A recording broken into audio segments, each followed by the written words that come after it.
Hello to my favorite beautiful people at home, and welcome back to an all-new episode of Point of View.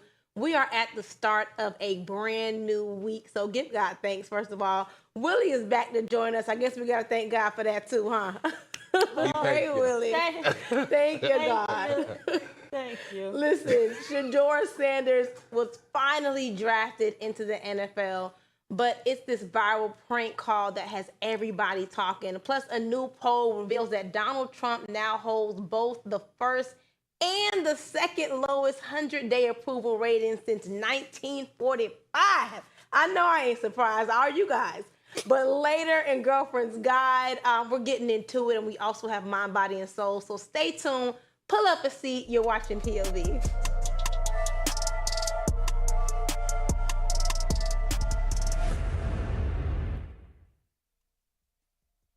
Haul of a lifetime, only to find out that it was all a prank. During the NFL draft, Shedeur Sanders thought that he was being picked by the New Orleans Saints when he got a call from someone claiming to be the GM Mickey Loomis. Turns out it was Jax Ulbrich, the 21-year-old son of Falcons defensive coordinator Jeff Ulbrich, I think I'm saying that name right, who secretly wrote down Sanders' number from his dad's iPad and pulled a prank, all caught on a viral video. Let's take a look at this clip. This is Mickey Loomis here, GM of the Saints. How you doing? Good, how are you, man? Good, been waiting on you. Yeah, we have. It's been a long wait, man. No, for sure. We're going to take you with our next pick right here, man. Yeah. Yes, sir, let's be legendary. Yeah, but you're going to have to wait a little bit longer, man. Okay. Sorry about that. Ready to go. What does that mean? What? What did he say? I don't know. How you gonna ask us what it means and you was on the phone? You heard that? You said you're gonna have to wait a little bit longer. Sorry about that. What I do want to say is I've been following this Shedeur Sanders story, and I was waiting for him to get drafted as well. Really? I do watch the draft every year, and I watch those shows that they do before where they kind of show like the life of the players and stuff like that, and I get really invested. That's actually my favorite part of sports all year. Mm-hmm. But honestly, I didn't see the prank call. I heard about it on social media. I read about it, things like that, but watching it, I don't know why, made me so emotional. I think because I have a son who, is 17 and he's been working for years. He plans to go to NFL, and I plan for him to go if that's God's plan for his life.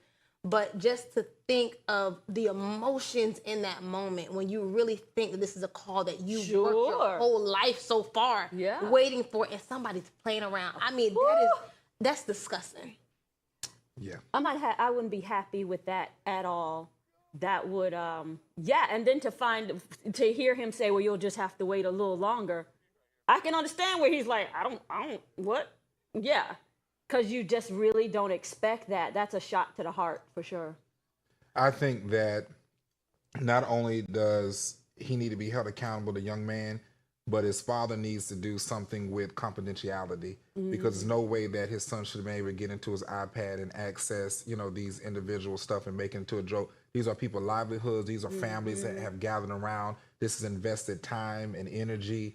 And, those are things that you said that is very serious to people. I've watched, whole families break down in tears and crying because, especially the ones that are single parent homes where they invested all of their resources, all their life to make sure they was in good schools, made good grades, make sure they did whatever they need to do, and then turn around and have someone who, is a dummy enough to make a phone call like that. So both of them need to be held accountable for that, not just him, because he's 21 and he can probably laugh it off and say, I apologize and go on like nothing happened. But at the end of the day, that is a emotional, disheartening thing. And so I would definitely seek some financial restitution. Like pay me. You stress me out. Check. I'm telling you, the Atlanta Falcons coach Ulbrich, whoever he is, and his son, everybody need to cut the check, and it's just a shame anyways. But Stephen A. Smith came out and shared his opinion on this. So let's see what he had to say. So your dad is a defensive coordinator for the Atlanta Falcons. You go into his laptop computer and find a number for Shedeur Sanders. And you prank call him. First of all, it was cruel and it was classless to Shedeur. It jeopardized your dad. You should be ashamed of yourself. You should have your ass whipped. I know you're 21, but at the very least, roll up on campus and slap you upside your damn head. What an insensitive thing to do. Wow, Willie, I think those were your sentiments. I agree with that. Roll up on. Now, that's exactly what I was going to say, but I was trying to be nice with it, PG-13. But he needs to be taught a lesson. I just said it in a nicer way, but it is a reflection of his father as someone who is supposed to be a professional. That's why I said both of them need to be. And Shedeur, needs to. I mean, they need to boost him up the front, give him some extra pay, whatever they need to do to show that. And you know what it is, to the point we're here with Mr. Smith here, is that out of all the numbers, out of all the people draft, why did he pick him? Right. What made him go to him of all the other people? Because I'm sure there's other numbers in there of people that need to be drafted, if I'm not mistaken. So why him? And I don't want to be this person, but I'm going to say it. But why did it just seem like there was some prejudice in that moment that took place by picking him out to do that?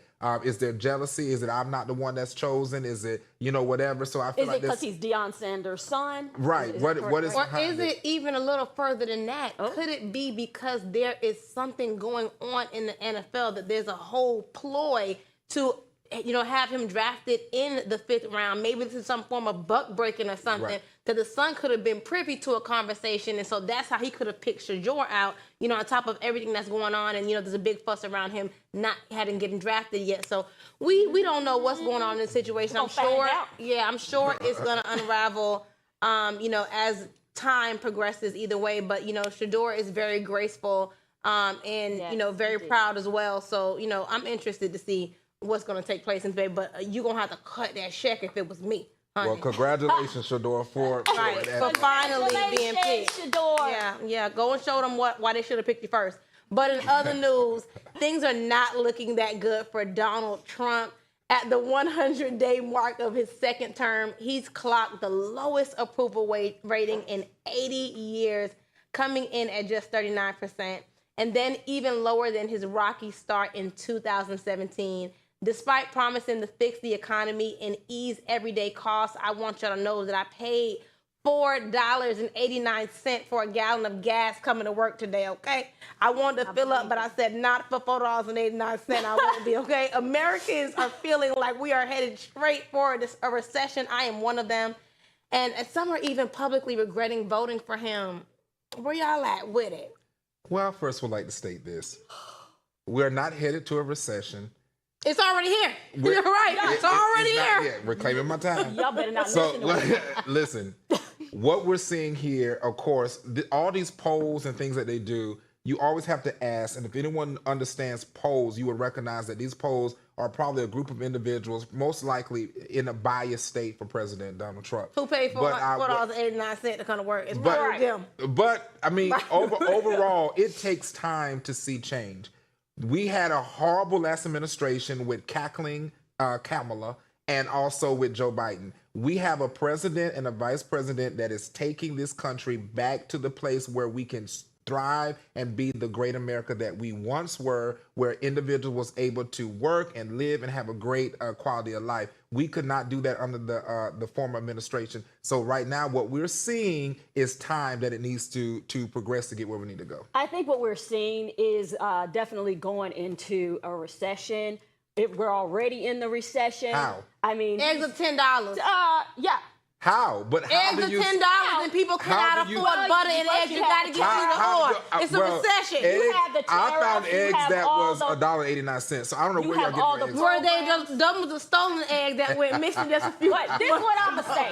Well, at least he's first at something. He's first and second, and he loves being first and second, and there you go. So he's probably saying, they love me. They love me. I'm screwing everything up, but they love me. That's how his mind works. It's always the opposite, like well, that's Satan. How you like Satan. What's up is down, what's down is up, what's left is right, right and left, what's right is wrong, what's wrong is right. that's Positive how Donald Trump is. reinforcement. But I'm gonna tell you, how this. are we in a recession? I'm reclaiming my time. What? I mean, we're shocked. We shouldn't be shocked. I mean, this is what I would say. Be shocked when the man said he loves God. He talked to him every day. But he don't need any forgiveness because he hasn't done anything wrong. You can Google that. You'll find it. That's what we should have been shocked about. But I think it just shows, people love mammon over God. And that's what happened. Jesus, and mammon. We're shocked. What are you shocked about? You chose mammon. You didn't choose God. You didn't choose us coming together. You choose division. You chose hate. You chose racism. You chose bankrupt. And now you're getting it. And now we're surprised. We should not be surprised. So let me answer this question with this. And when you say recession, when you're paying high prices for gas, high prices for eggs, high prices for milk, high prices for food. That is regurgitating the same tried out CNN I don't think you have to be fake news. Why do we continue to regurgitate? Did you hear me? You already had your time. Why do we continue to I think you missed the fact that I paid $4.89 a gallon to come here right now. It is not. It takes time for it to go down. It don't take no time you had the worst economy in the entire nation under President Biden. You cannot tell. He's number one because of fake news. He's number one. Settle down. He's number one for the worst. Fake news. We have to take a quick commercial break. Coming up right after this, we're going to find somebody else to take their seats real quick, and we're going to come back with Mind, Body, and Soul. Y'all stay tuned. You're watching POV. You see how I got it, Gail?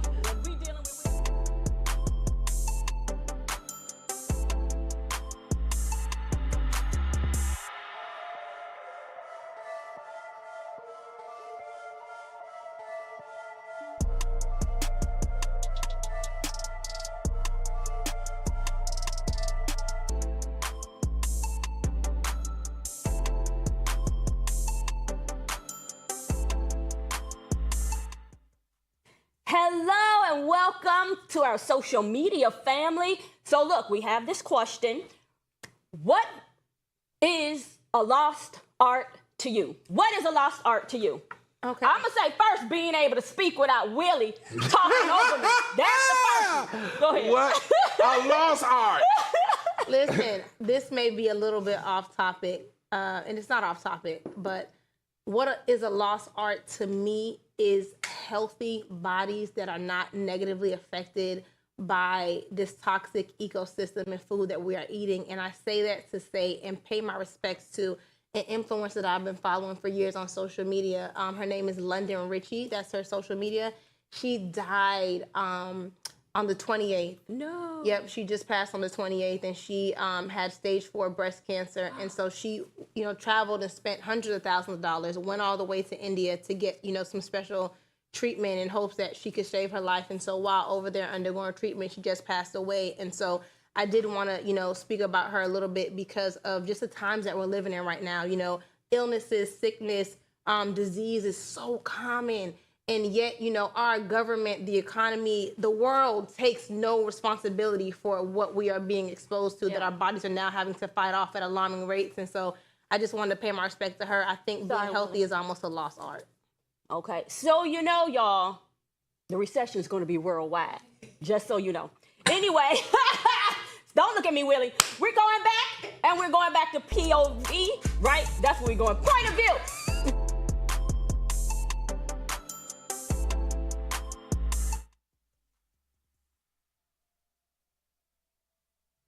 Welcome back, y'all. It was hot and heavy on our commercial break. We just be carrying on.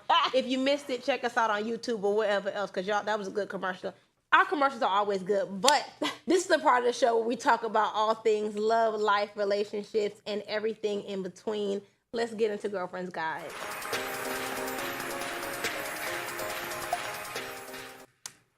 We came across a powerful video featuring a man named Jason Wilson, who opens up about how pressure and shame from his own family pushed him to lose his virginity just to prove his manhood. It shed lights on how deeply toxic masculinity still influences how manhood is measured Let's take a look at this clip. Why does a man feel like he has to sleep with a lot of women to feel like a man? It's promoted. I mean, I remember when I lost my virginity, it made me angry.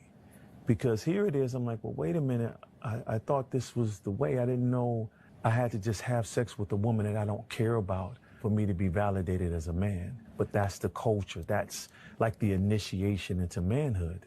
Why does a man feel like he has to sleep with a lot of women? This saddens me to hear this about our culture.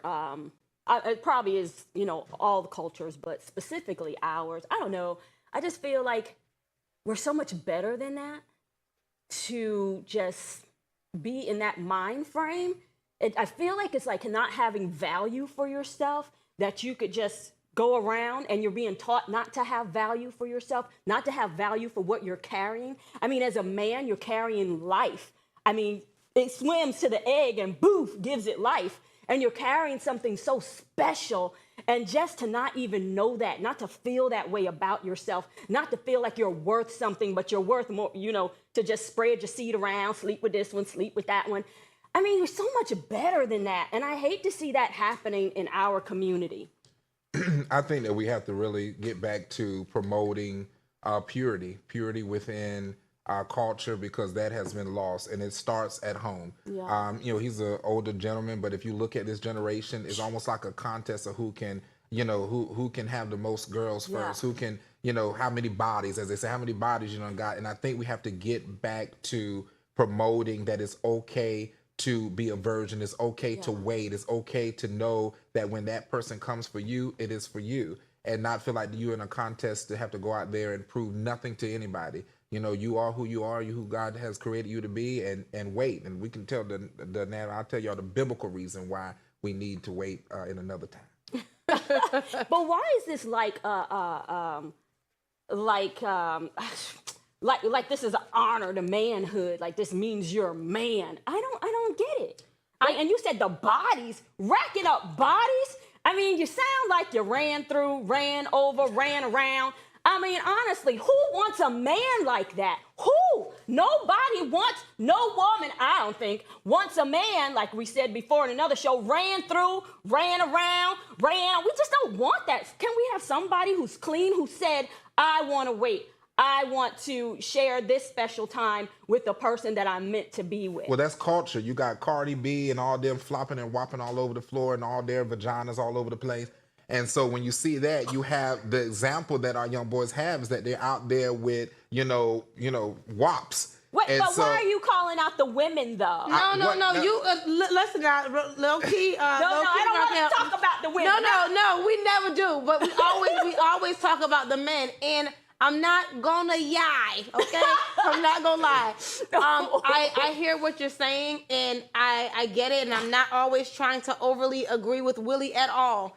But even in, you know, when you said about not wanting a man that's been around, I'm sure the men don't want women that have been around the block. No, either. they don't. Right. And so, you know, speaking to what Willie said, it is about the culture. It's the time. Yeah. And so I was even thinking the other day about, you know, what Willie said about getting back to purity. And I remember like growing up in, you know, middle school, high school. Do you remember those rings that they used to have that have like the two hands and the heart?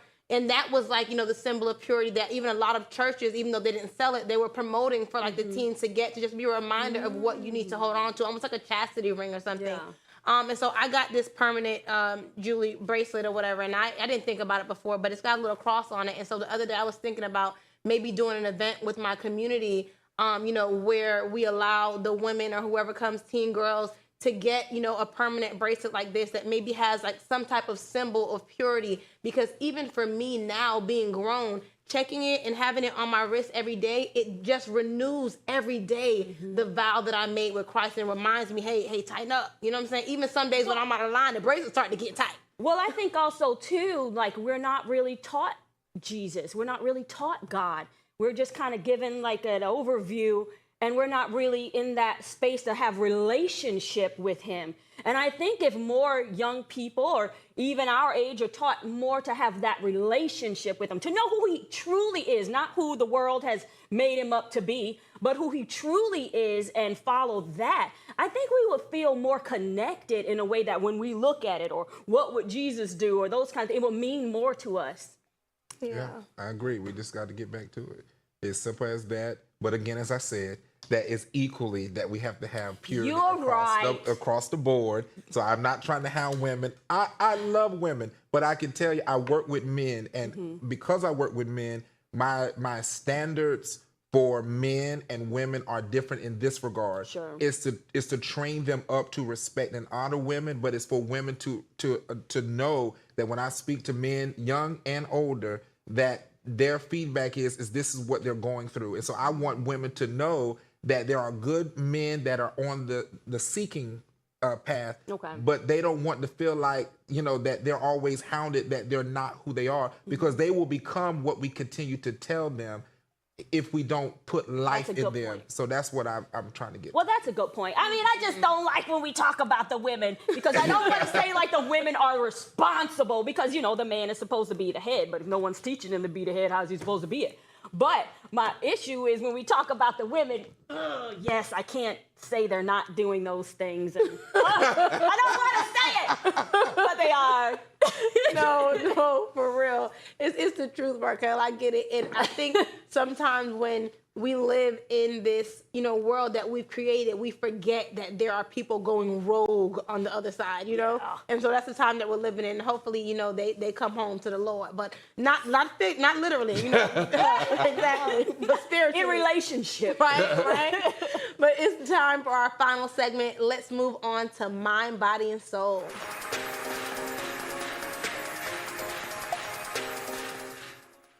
So we needed a lighter note. This is the kind of story that warms your heart, the type of story that's good for your soul.